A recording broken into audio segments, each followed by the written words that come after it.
Let's go. Michigan football week 3. I'm a little pumped up tonight because I just got done watching Remember the Titans. Man, that's still such a good movie. But also, an added bonus, it feels so much more like fall. Football's in the air, gets you ready for every single Saturday. So Michigan, remaining at number 4 in the AP poll, is going to be hosting Uconn this weekend. And they actually have a Heisman favor on the team now. Since McCarthy has been named the starter, he has entered the Heisman race. So we'll have to see how that progresses throughout the year. So one thing comes to mind, though, with this news coming out about him in the Heisman race is just that he continues to play smart and doesn't let any of the hype get to his head. I'm fairly confident that won't, but we'll just have to watch week to week.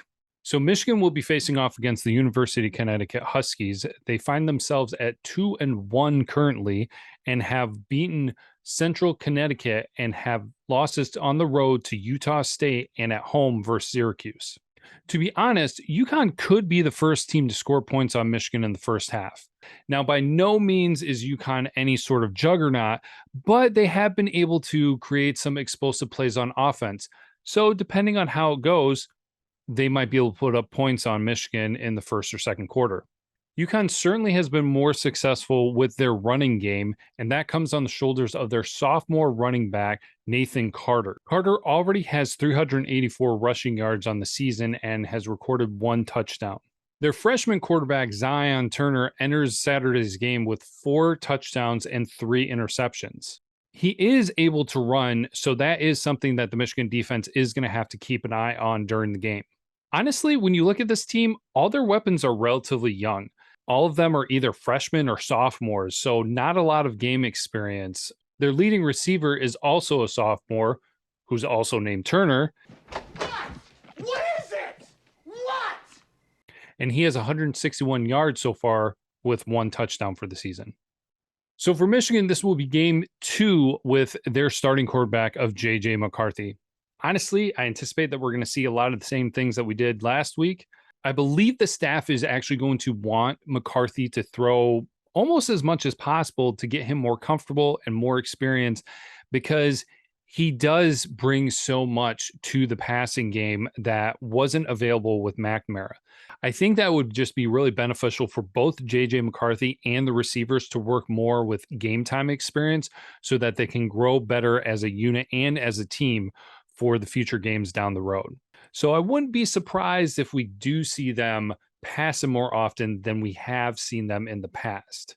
They may just wind up leaning on the running game, but I don't know. I think they might be a little tempted with everything that JJ can offer. So I anticipate that you'll see more of the offensive line dominating, more of the running backs hitting their gaps, as well as the receivers getting open and creating space for passes from JJ McCarthy. Now, if I had to look for something where I'd like to see improvement, we're going to talk about the defense again. I mentioned it last time that the defense didn't do bad, but also against an opponent like Hawaii, they didn't do anything in particularly great. I mean, basically, to break it down, is just to kind of see more of those sacks, those tackle for losses, or turnovers, the things you didn't see a lot of against Hawaii. If this defense could kick it up a notch, I think that would be most excellent. Excellent!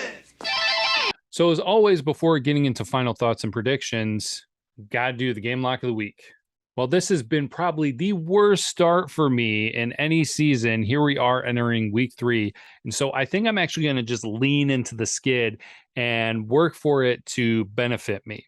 So I'm actually going to make a pick that where either I'm right and I get my first W for the season, or if I'm wrong, the results will, kind of make me a little bit happy. So on that note, I'm going to go ahead and pick OSU to cover the negative 31.5 points at home against Toledo. That'll be my game lock this week. We'll just have to wait and see the results. All right, and final thoughts and predictions. So as I already stated, JJ McCarthy starting again. I honestly believe that they're going to be focusing on the passing game. So expecting plenty of Ronnie Bell, Roman Wilson, Johnson. I'd like to see some more with the tight ends involved. I mean, we've got great tight ends and they've already shown that they've been able to do well. So hopefully maybe they'll get sprinkled in more with more receptions. But that doesn't mean that the running game isn't going to be active this Saturday. I'm sure that they're still going to be running up and down the field and putting up all those extra yards.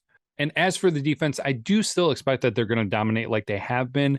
And I am hoping that they're going to kick it up a notch and maybe we will see a little bit more action on that side of the ball. So, with that said, my final thoughts are Michigan getting another win with a final score of 48-13 and kind of throwing a little extra in there. I feel like the Huskies might be able to kick in a field goal before halftime. Well, that's it for me. Saturday noon will be here before you know it. I hope you all get a chance to enjoy your Saturday and get to watch the game. So, until next time, go Blue.